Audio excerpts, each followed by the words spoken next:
2024 లేదా 25లో డిగ్రీ లేదా బీటెక్ చదివారా? సాఫ్ట్వేర్ జాబ్ కోసం ఎదురు చూస్తున్నారా? అయితే కోడ్ జ్ఞాన్ 100 డేస్ కోర్సులో చేరండి, జాబ్ సాధించండి. మనల్ సింగ్ గారు నమస్తే శిరీష.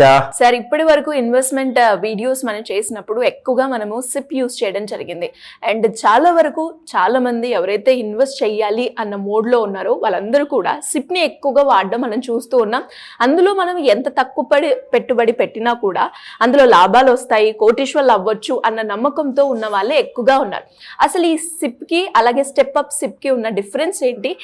ఎందులో మనకి డబ్బులు ఎక్కువగా వచ్చే అవకాశం ఉందంటారు సార్? ఎక్స్ట్రీమ్లీ ఇంపార్టెంట్ ప్రశ్న అడిగారు.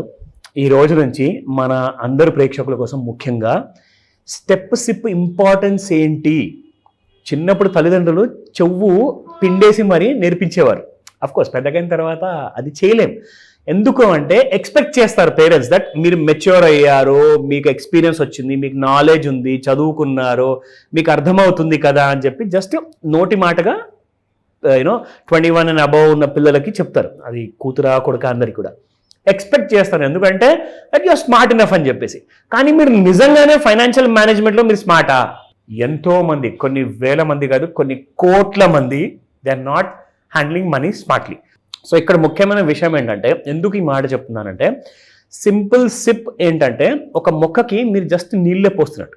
సింపుల్ సిప్ అంటే జస్ట్ మీరు ప్రతి నెల ఒక ఫిక్స్డ్ అమౌంట్ ఒక 40 సంవత్సరాలు 50 సంవత్సరాలు మీరు పెట్టుబడి పెడుతున్నారు. ఇంకేం చేయట్లా, దాన్ని పెంచుకుంటూ వెళ్ళట్లా, తగ్గించుకుంటూ వెళ్ళట్లా, సేమ్ అంతే పెడుతున్నారు. దానివల్ల ఏమవుతుందంటే మీ డబ్బు ఎప్పుడైతే మీకు రిటర్న్స్ ఇచ్చే సమయం వస్తుంది కదా, అప్పుడు దాని విలువ అనేది కోల్పోతుంది. అది ఎలా పాసిబుల్? మీరు కొన్ని కోట్లలో డబ్బులు సంపాదించేసి అంటున్నారు కదా, మరి కోట్లకి విలువ ఎందుకు పోతుంది అంటే సింపుల్గా చెప్తా. చెద పురుగు ఉంటుంది, మనందరికీ తెలుసు, మనందరం చూసాము. అండ్ అది కనిపించిందంటే మనం ఫస్ట్ ఆఫ్ ఆల్ దాన్ని చంపేయాలి అని చెప్తాం. ఆ పురుగు ఎందుకంటే దాన్ని ఒకవేళ ఫినిష్ చేయకపోతే అది మన ఇంటిని ఫినిష్ చేసేస్తుంది, మన ఇంట్లో ఉన్న వుడెన్ ఫర్నిచర్ మొత్తం తినేస్తుంది. సో చెద ఒక క్యాన్సర్ లాంటిది. క్యాన్సర్ కూడా కనబడుతుంది మనిషిలో ఒకవేళ ఆపరేషన్ చేస్తే, క్యాన్సర్ లాంటి కైండ్ ఆఫ్ సిస్ట్ ఏదైతే ఉంటుందో అది తీయడానికి అని చెప్పేసి. సో క్యాన్సర్ కనబడుతుంది, చెద పురుగు కనబడుతుంది, కానీ ఇన్ఫ్లేషన్ ఎవరికి కనపడదు, వినపడదు. సో అర్థమైందా? సో ఇన్ఫ్లేషన్ మీకు కనపడనప్పుడు మీకు తెలియకుండానే మీరు ఎక్కువ రేట్లు ఉన్నా కానీ మీరు కట్టుకుంటూ వెళ్ళిపోతున్నారు. మీకు ఒక విషయం తెలుసా?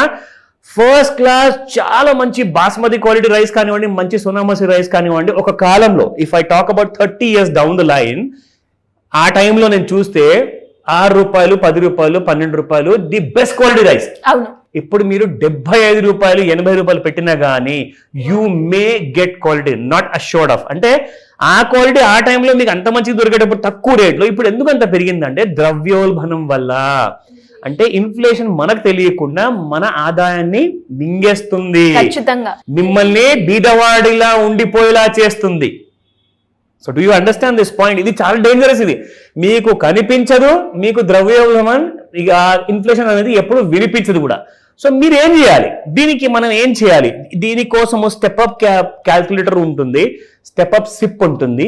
అదేనా మనకు ఒక కైండ్ ఆఫ్ సొల్యూషన్? ఎస్, 100% రాసి పెట్టుకోండి, డైరీ తీయండి. ఎందుకంటే మీరు మీ పనులలో ఉండి మర్చిపోవచ్చు, బట్ మీరు రాసుకుంటే ఏమవుతుందంటే రేపటి రోజున మీరు మర్చిపోతే కూడా అది మీరు తిరిగి చదువుకొని మీరు గుర్తు తెచ్చుకోవచ్చు. సో ఈ ఇన్ఫ్లేషన్ దెబ్బతో మనం వెనక పడిపోకూడదు ఫైనాన్షియల్ గా. అంటే ఏం చేయాలి మీకు చెప్తా సింపుల్ గా. శిరీష, ఇప్పుడు మీరు ప్రతి నెల 10,000 రూపాయలు పెట్టుబడి పెడుతున్నారు మన ప్రేక్షకులు. వాళ్ళకి ఒక మినిమం రిటర్న్ మనం తీసుకుందాము. యాజ్ పర్ సెబీ రూల్స్ కానివ్వండి, యాజ్ పర్ ఇండస్ట్రీ స్టాండర్డ్స్ కానివ్వండి, 12% మినిమం ఉంటుంది. ప్రతి సంవత్సరం మీకు 12%. 40 సంవత్సరాలు మీరు పెట్టుబడి పెట్టారు, మీకు ఎంత వస్తుంది?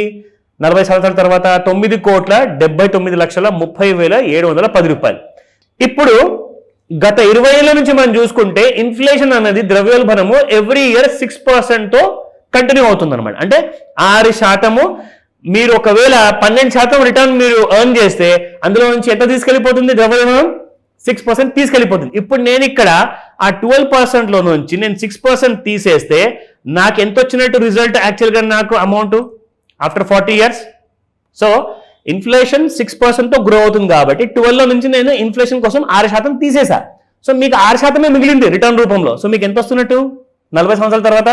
1,91,70,000 రూపాయలు చేంజ్ వచ్చింది. అంటే ఇప్పటిదాకా మీరు దాదాపు 10 కోట్లు సంపాదించే వాళ్ళు ఇప్పుడేంటి 2 కోట్ల లోపే వస్తుంది అంటారా? ఎందుకంటే అప్పటిదాకా మీకు అన్ని పెరిగిపోతాయి కదా. ఈ రోజున 80 రూపీస్ కేజీ ఉన్న బియ్యం అది కాస్త 800 రూపాయలు అవ్వచ్చు. అంటే అప్పుడు 10 కోట్ల విలువ లేదు కదా మీకు అసలు. దాని విలువ ఉండిపోతుంది 1,91,00,000 మాత్రమే. ఒకవేళ మీరు plain vanilla step up SIP కాకుండా నార్మల్ సిప్ వాడితే. ఇప్పుడు మనం వద్దాము స్టెప్ అప్ సిప్ కి. మీరు ఎలా స్టెప్ అప్ సిప్ ఫాలో అయితే మీరు ఎంత డబ్బులు సంపాదిస్తారు ఓకేనా? నేను మీకు చూపిస్తా ఇప్పుడు. నా 10,000 రూపీస్ సేమ్ అదే మీరు పెట్టుబడిగా పెడుతున్నారు, 12% రిటర్న్స్ వస్తున్నాయి, నో చేంజ్. ఓకే, అక్కడ కూడా 12% సేమ్. ఇప్పుడు ఇక్కడ మీరు ప్రతి సంవత్సరం ఏం చేయాలి అంటే ఆ 10,000 రూపాయల మీద మీరు 10% తో మీరు సిప్ ని పెంచుకుంటారండి. అంటే ఫస్ట్ ఇయర్ మీరు 10,000, సెకండ్ ఇయర్ నుంచి మీరు 11,000 పర్ యానం, అంటే ఎవ్రీ మంత్ మీరు 11,000 పెడతారు. థర్డ్ ఇయర్ లో మీరు అదే 11,000 కి 1,100 పెంచుకుంటే అప్పుడు 12,100 అవుతుంది. అలా మీరు 10% పెంచుకుంటూ పోతే మీకు 40 సంవత్సరాల తర్వాత 30,60,89,922 రూపాయలు వస్తాయి మీకు. సో దాదాపు 30 కోట్లు అనుకున్నా కానీ ఇప్పుడు నేను అక్కడ మీకు ప్లెయిన్ సిప్ లో నేను 12% కి 6% చేశాను కదా, ఓకేనా? ఇప్పుడు ఇక్కడ కూడా నేను మీకు అదే 12% ఇన్ఫ్లేషన్ ఇక్కడ కూడా ఉంటుంది కదా మీకు స్టెప్ అప్ సిప్ లో. ఇప్పుడు నేను దీన్ని 6% గా చేస్తాను. ఇప్పుడు చూడండి మీ రిటర్న్స్ ఎంత వస్తాయి. 10,83,93,845 రూపాయలు. అంటే మీరు ప్లేన్ సిప్ చేసినప్పుడు 1,91,00,000 వస్తే మీకు ఇక్కడ 10,83,00,000 వస్తున్నాయి స్టెప్ అప్ సిప్ చేస్తే. అంటే మీ ఇన్కమ్ ఆల్మోస్ట్ 5 టైమ్స్ పెరిగిపోయింది అనమాట. సో గుర్తుపెట్టుకోండి, ప్లెయిన్ సిప్ వనీలా లాంటి ఏదైతే నార్మల్ సిప్ ఉందో పెంచుకోకుండా వెళ్తే మాత్రం మీకు డబ్బులు సరిపోవు. 40 సంవత్సరాల తర్వాత మీరు అదే స్టెప్ అప్ సిప్ చేశారనుకోండి, జస్ట్ ఒక 1,000 రూపాయలు పెంచండి. ఆ 1,000 రూపాయలకి ఈ రోజు విలువ ఉందనుకుంటే నెక్స్ట్ ఇయర్ సేమ్ అదే 1,000 రూపాయలకి విలువ ఉంటుందా? తగ్గిపోతుంది. కానీ మీరు 1,000 రూపాయలతో మీరు పెట్టుబడి పెంచుకుంటూ వెళ్తే అక్కడ మీకు రాబడి అనేది ఎక్స్పోనెన్షియల్ గా గ్రో అవుతుంది. అప్పుడే మీరు ఆ పువర్ ఫ్యామిలీ నుంచి, ఆ పువర్ కైండ్ ఆఫ్ లైఫ్ నుంచి మీరు బయటికి రాగలుగుతారు అండ్ ఒక ఫైనాన్షియల్ గా సౌండ్ ఫ్యామిలీ అవుతారు. ఇలాంటి విషయాల్లో మీకు ఏదైనా చిన్న డౌట్ ఉన్నా కానీ ఖచ్చితంగా నన్ను అడగమని చెప్తాను. డౌట్స్ ఉన్నప్పుడు మాస్టర్ క్లాస్ జాయిన్ అవ్వండి. There is no other alternative. Thank you sir. Thank you so much. Welcome Sirisha. Suman టీవీలో మీ పర్సనల్ అండ్ బిజినెస్ ప్రమోషన్స్ కోసం కింది నెంబర్కి కాంటాక్ట్ చేయండి.